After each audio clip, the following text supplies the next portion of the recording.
Creative garden একাডেমিতে তোমাদের সকলকে স্বাগত জানাই। ওয়াটার কালারের ভিডিও নিয়ে আবারও তোমাদের সামনে চলে এসেছি। দেখো, এখানে আমি একটা রাধাকৃষ্ণের ছবি এঁকে নিয়েছি আগে থেকেই। সেটা আমি ফার্স্ট টোন, যেটা আগেও তোমাদেরকে বলেছি, ফার্স্ট টোন মানে একদম লাইট কালার, যেটা সেই কালারটার দিয়ে ফিল করে নিচ্ছি।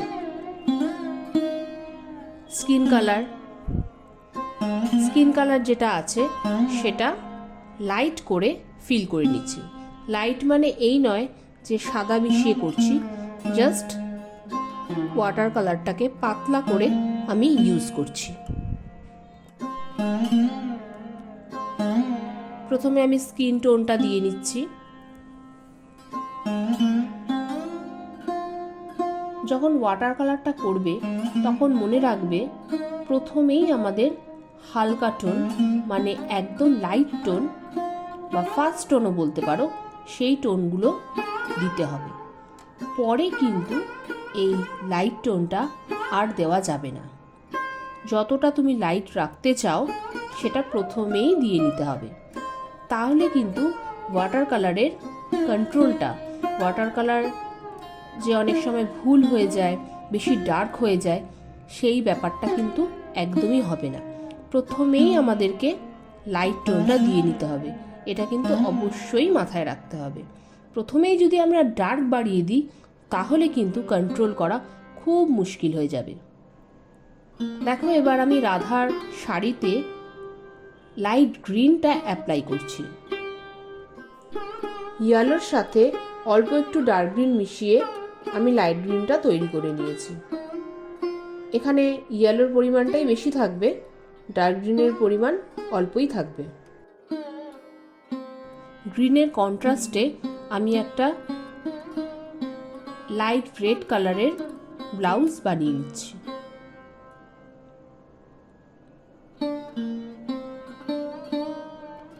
এরকম করে কিন্তু প্রত্যেকটা জিনিসই ফার্স্ট টোন লাইট টোন দিয়ে ফিল করে নিচ্ছি।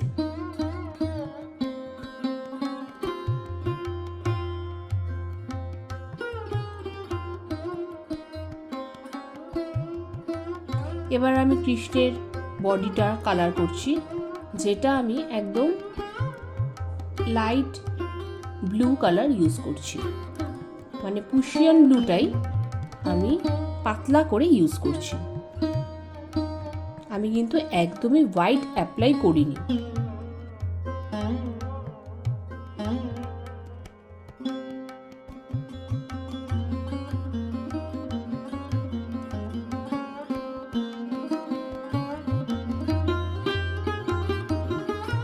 এরপরে দেখতে পাচ্ছ আমি কৃষ্ণ ঠাকুরের ধুতিটা কালার করছি। এখানে আমি ভার্মিলিয়ন রেড আর একটু ব্রাউন মিশিয়ে ধুতিটা কালার করছি। ধুতির ভাঁজগুলো একটু নোটিস করবে ভালো করে। ধুতির সব ভাঁজে কিন্তু আমি একই টোন ইউজ করছি না, কোথায় একটু লাইট, কোথায় একটু ডার্ক।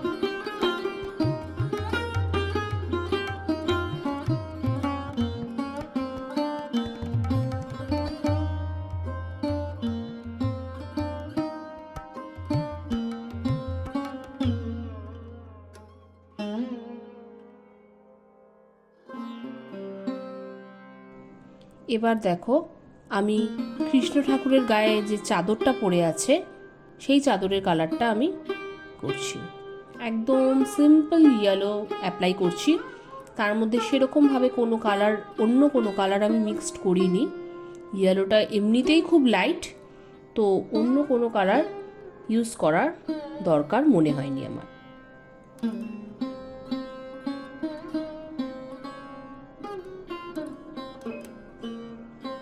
তোমরা যদি পুরো ভিডিওটা দেখো তাহলে বুঝতে পারবে আস্তে আস্তে করে আমি কেমন ডার্ক বাড়াবো।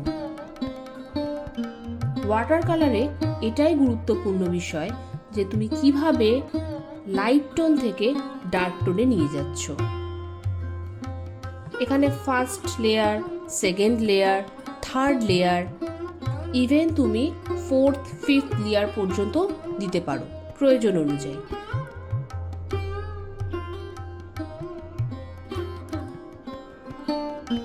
মিনিমাম এখানে 3rd লেয়ার আমরা অ্যাপ্লাই করেই থাকি।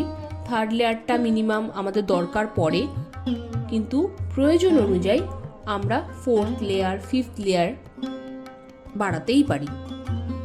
4th 5th লেয়ার মানেই হচ্ছে সেটা সম্পূর্ণ ডার্ক। সেটা প্রত্যেকটা জায়গায় অ্যাপ্লাই করার দরকার পড়ে না, কিছু কিছু জায়গায় যেখানে আমাদের দরকার সেখানে আমরা কিছু কিছু জায়গায় একদম ডার্কেস্ট টোনটা দিয়ে থাকি। তোমরা এই পুরো ভিডিওটা ফলো করলেই এই ব্যাপারগুলো বুঝতে পারবে।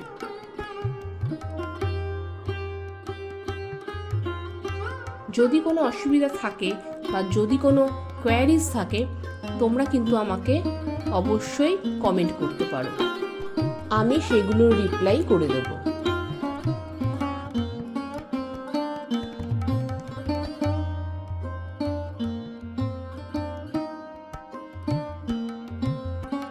এবার দেখো গাছের কালার হয়ে গেল। এবার আমি ঘাসের টোনটা দিচ্ছি। যেহেতু আমি রাধার শাড়িতে লাইট গ্রিনটা ইউজ করে নিয়েছি, তো আমি ঘাস বা জমির কালারটা একটু স্যাভ গ্রিন টোনটা ইউজ করছি। স্যাভ গ্রিন থাকলে স্যাভ গ্রিন ইউজ করতে পারো, আদারওয়াইজ ডার্ক গ্রিনের সাথে ইয়েলো অকার মিশিয়েও ইউজ করতে পারো। আমাদের ফার্স্ট টোনটা কমপ্লিট হয়ে গেছে মোটামুটি। এরপরেই কিন্তু তোমরা দেখতে পারবে সেকেন্ড লেয়ার।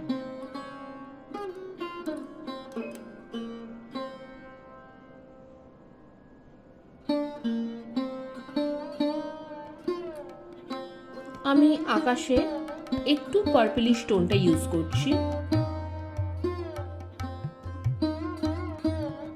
খুবই লাইট, খুব একটা ডার্ক পোর্শন আমি বানাবো না।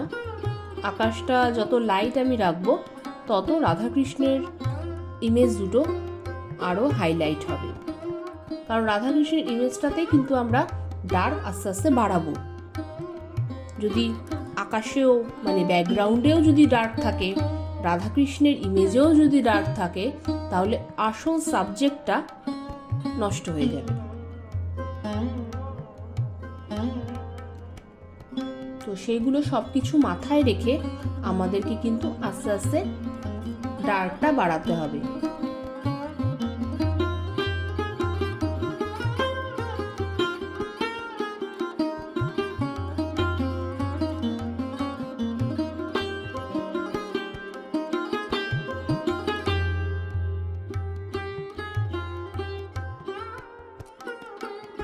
চুলে যে আমি কালারটা অ্যাপ্লাই করছি, এখানে কিন্তু আমি কোনো সময়ই পিওর ব্ল্যাক কালার ইউজ করি না। আমি এখানে ভার্মিলিয়ন রেড আর কোবাল্ট ব্লু মিশিয়ে চুলটাকে বানাই। ভার্মিলিয়ন রেড আর কোবাল্ট ব্লু যদি মেশাও তাহলে দেখবে একটা ব্ল্যাকিশ টোন পেয়ে যাবে।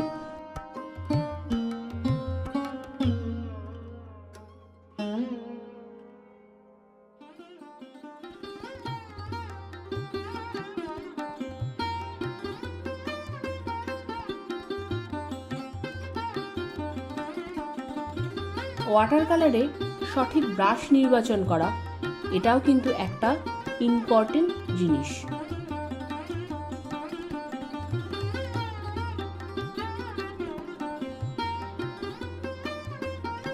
ছোট জায়গায় যদি তুমি বড় সাইজের ব্রাশ ইউজ করো, তখন কিন্তু তোমার কালারটা বেরিয়ে যাবে বা তুমি সেটাকে ভালো করে অ্যাপ্লাই করতে পারবে না, সেটা খারাপ হয়ে যেতে পারে। একই ব্রাশ দিয়ে পুরোটা ফিল করা একদমই যাবে না। আবার কোনো কোনো জায়গায় অনেক বেশি স্পেস থাকলে আমরা ফ্ল্যাট ব্রাশও ইউজ করতে পারি।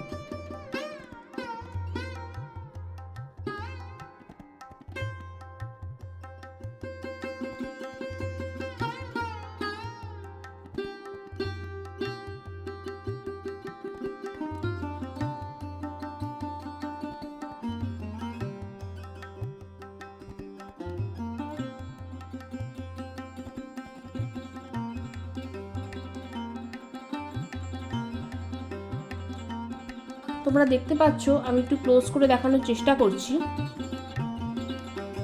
সেকেন্ড টোনটা হাতে কিভাবে আমরা অ্যাপ্লাই করেছি, চোখের আইলিডটা সেটাও আমি একটু ডার্ক টোনটা ইউজ করেছি, আইব্রাও ওটাও আমি ডার্ক টোন ইউজ করেছি, ফেসের এক সাইড সেকেন্ড টোনটা ইউজ করেছি।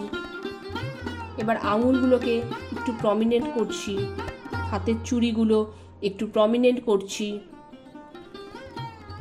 এক সাইড করে কিন্তু ডার্কটা আমি করছি।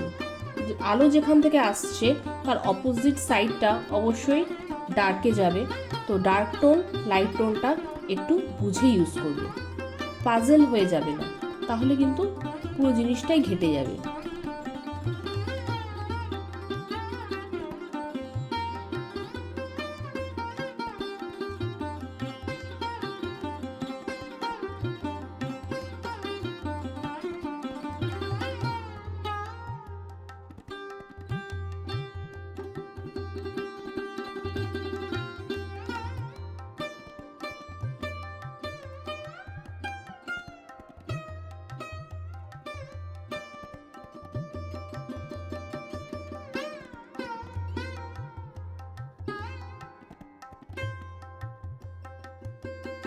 এবার দেখো কৃষ্ণের ফেসটাকেও আমি সেকেন্ড টোন দিয়ে কভার করছি।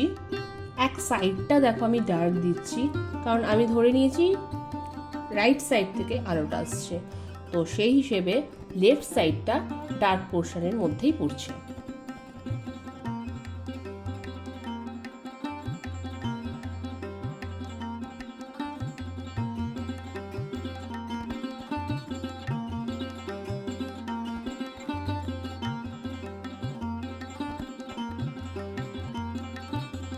হাতেও আমি সেই রকমই স্ট্রোক অ্যাপ্লাই করছি, এক সাইডটা ডার্ক এক সাইডটা লাইট ছেড়ে দিচ্ছি। এটাও মনে রাখবে, যখন সেকেন্ড টোনটা দিচ্ছি আমরা, কখনোই ফার্স্ট টোনটা যেন খারাপ না হয়ে যায়। ফার্স্ট টোনটা কিন্তু খুবই ইম্পর্টেন্ট, কারণ ওয়াটার কালারই একটা মাত্র মিডিয়াম যেখানে আমরা লাইট টোনটা প্রথমেই অ্যাপ্লাই করে থাকি। অয়েল প্যাস্টেলে কিন্তু আমরা প্রথমে অ্যাপ্লাই করি না, কিন্তু ওয়াটার কালারের ক্ষেত্রে আমরা লাইটটা সবার আগেই দিয়ে থাকব, তারপরে আস্তে আস্তে ডার্কটা বাড়াবো। সুতরাং ফার্স্ট টোনটা অবশ্যই রাখতে হবে।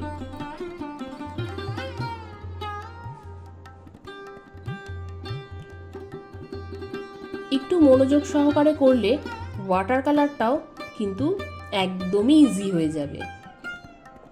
যেই ভয়গুলো পায় স্টুডেন্টরা সেগুলো হচ্ছে কিভাবে ডার্কটা ইউজ করব, ডার্কটা করতে গেলে লাইট টোনটা হাওয়া না হয়ে যায়, তো সেইগুলো কোনো ব্যাপারই না, বা একটু মনোযোগ সহকারে যদি অ্যাপ্লাই করো না, তো কোনো সময় লাইট টোনটা মিস হবেই না।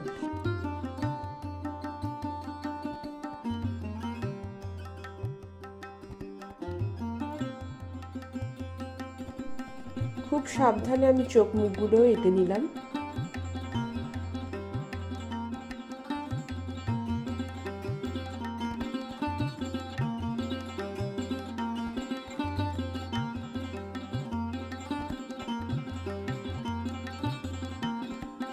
দেখছো ইয়েলোটা, আমি অলরেডি ইয়েলোটা লাইট ছিল, তো আমি একটু ডার্ক অ্যাপ্লাই করে দিলাম, মানে ইয়েলো আকার।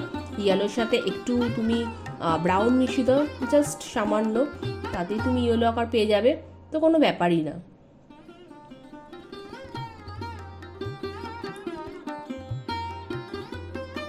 প্রত্যেকটা ফোল্ডের মধ্যে সেকেন্ড টোন অ্যাপ্লাই করা মাত্রই কেমন প্রত্যেকটা ফোল্ড সেপারেট হয়ে গেল, তোমরা দেখতেই পাচ্ছ।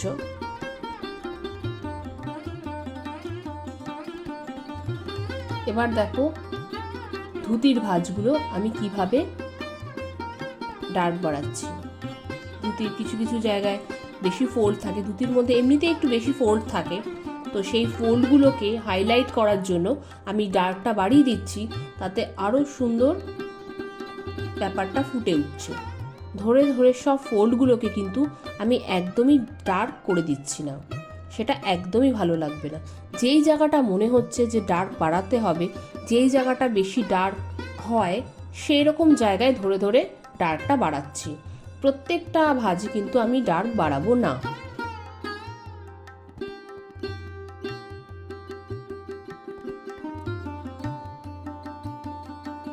এবার শাড়িতে চলে আসছি। শাড়িতেও সেম টেকনিক অ্যাপ্লাই করছি আমি। দেখো, কোথাও একটু ডার্ক ফোল্ড এরকমই থাকে, কোনো সময় একটু বেশি ফোল্ড হয়ে গেল, কোনো সময় একটা হালকা ফোল্ড হয়ে গেল। তো ওই রকমভাবেই লাইট ফোল্ড, ডার্ক ফোল্ড আমি ক্রিয়েট করছি। তাতে দেখবে শাড়িটা আরও প্রমিনেন্ট হয়ে যাচ্ছে।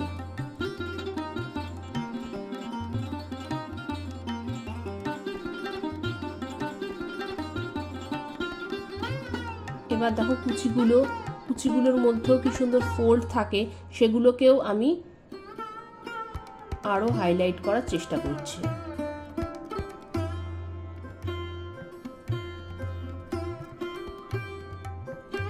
শাড়ি পরলে তোমরা দেখেছো অনেকগুলো কুচি হয়, সুন্দর একটা ফোল্ড তৈরি হয়।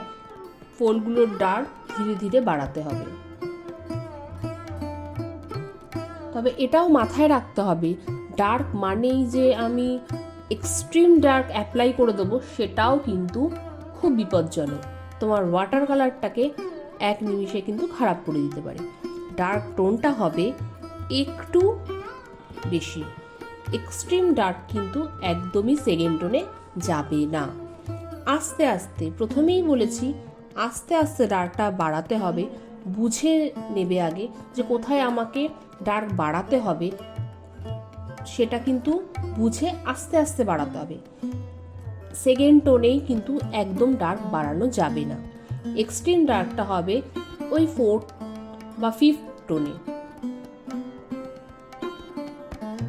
দেখো কি সুন্দর আমি অনেকগুলো ভাঁজ তৈরি করলাম। শাড়িতে যেরকম আমরা ভাঁজ দেখে থাকি, সেরকমই কিন্তু ভাঁজগুলো আমি ক্রিয়েট করছি। আমার শাড়িটা কমপ্লিট হয়ে গেছে। এবার দেখো, আমি মালাটা, কৃষ্ণ ঠাকুর গলায় যে মালা পরেছে, সেই মালাটাকেও আমি একটু কালার দিয়ে দিচ্ছি। নর্মালি তো হোয়াইট কালারেরই মালা হয়, তো ওই হোয়াইটটাকে বজায় রেখে আমি জাস্ট একটা হোয়াইট তো ছেড়ে দেওয়া যায় না, তো হোয়াইটটাকে বজায় রেখে একটা হালকা গ্রেইশ টোন বা তুমি ব্লুইশ টোন, খুব ফ্রেশ মালা বোঝানোর জন্য ব্লুইশ টোন অ্যাপ্লাই করতে পারো, বা গ্রে টোনও ইউজ করতে পারো খুব লাইট করে। এটা পছন্দ মতো একটা শেপ তোমরা দিতে পারো। এবার রাধার চুলটা অ্যাপ্লাই করছি। আমি আগেও বলেছি যে আমি কখনোই ব্ল্যাক কালার ইউজ করি না চুলে বলো, চোখে বলো, কোনো সময় আমি ব্ল্যাক কালার ইউজ করি না।